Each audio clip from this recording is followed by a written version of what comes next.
Ayan na po siya mga guys. Ginisa ko siya sa sibuyas, bawang sibuyas, tapos yan, pork.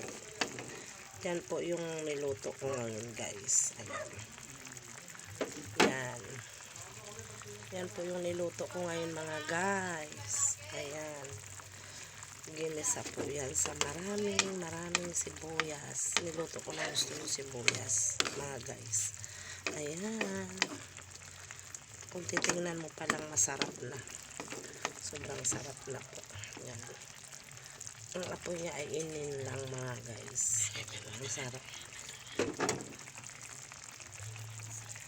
Tapos pag malapit na siyang hainin mga guys, saka ko ilalagay ang kalamansi at saka konting sugar. Yan. Yan mga guys, sa halagang 110.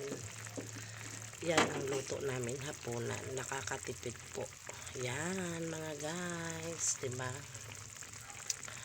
Yan.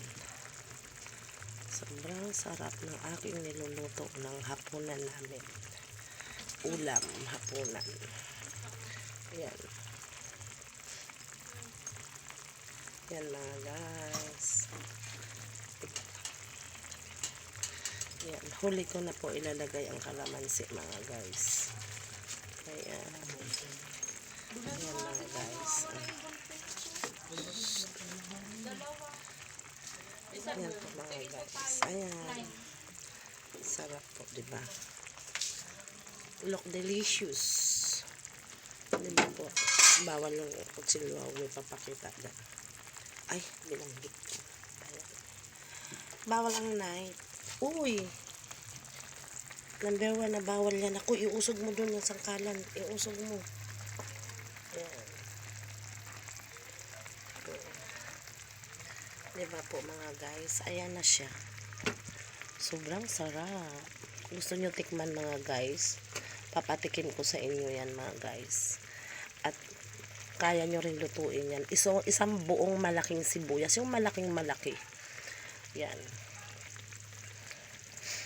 Yun ang pinangluto ko dyan.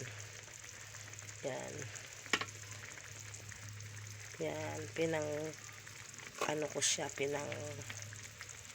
parang pinansahog ko siya dun sa pork sibuyas. Yan ang madalas ko niluluto nung nasa Hong Kong pa ako.